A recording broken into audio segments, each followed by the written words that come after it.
साथियों राम राम, मैं थारा भाई वीरेंद्र पहल। आज हम बात करेंगे गन्नौर से दो बार कांग्रेस की टिकट पर हार चुके कुलदीप शर्मा के भोंडेपन की, और हार के कारण मानसिक रूप से बीमार चल रहे हैं। हार की खीज को अनाप शनाप बयान दे करके मिटाने की कोशिश कर रहे हैं, किसी बेबुनियादी आरोप लगा रहे हैं और लोगों को अनाप शनाप बात बताकर मूर्ख बनाने का काम कर रहे हैं।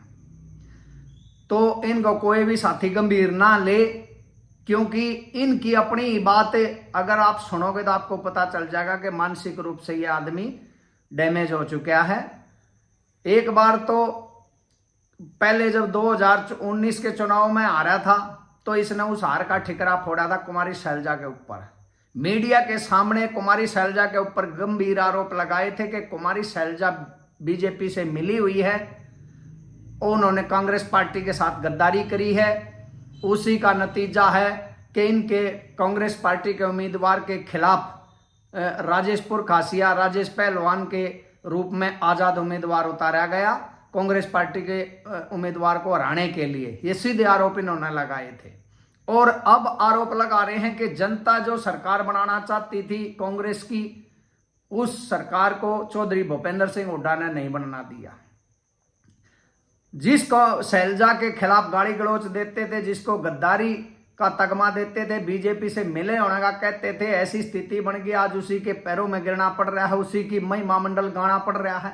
तो मनोदिशा तो यहां से आप समझ ही सकते हो। लेकिन आज गन्नौर में वोट चोरी के मामले में प्रदर्शन कर रहे थे शर्मा जी, वहां कोई गिने चुने लोग पहुंचे और उसमें एक मीडिया चैनल में शर्मा जी से जब वोट चोरी का पकड़ा गया तो उन्होंने कह दिया कि 32,000 वोट गन्नौर में भी गलत बन रही थी। ऐसी 32,000 वोट थी, या तो लोग मर चुके हैं या वो यहां रहते भी नहीं है। तो इस तरह का आरोप लाया।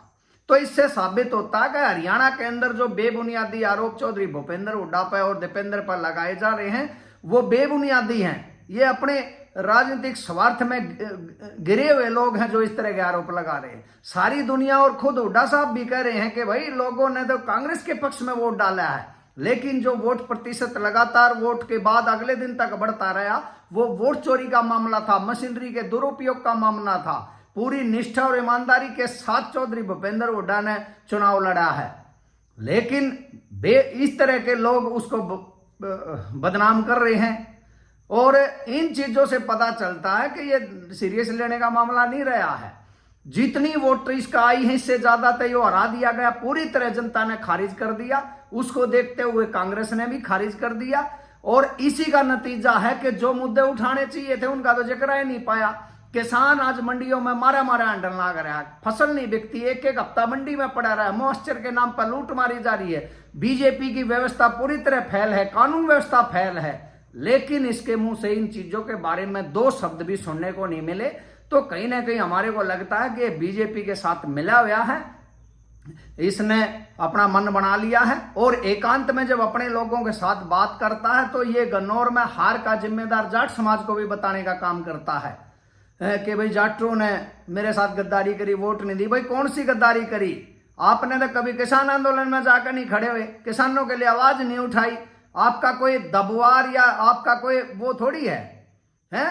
आपकी इस तरह की बेफजूल की बातें, किसी पे कदे आरोप ला दिया, कदे किसी पर आरोप ला दिया, आप पे क्या भरोसा करे जनता? तो इसलिए मैं कहता हूं कुलदीप शर्मा के इस भोंडेपन से लोग दुखी हैं, गुमराह करने का प्रयास हो रहा है, लोग जान चुके हैं। लेकिन फिर भी हम भगवान से प्रार्थना करते हैं कि और की जो ग्रह कुंडली देखने की बात बार बार कह रहे हैं, शर्मा जी अपनी भी ग्रह कुंडली देख ले, उसमें सारे के सारे ग्रह मुंदे पड़ रहे हैं और चारों खाने कितने भी सारे फजीयत हो रही है, कितने भी सूत नहीं बैठ रही है। यो क्या दिक्कत हो रही है, हैं?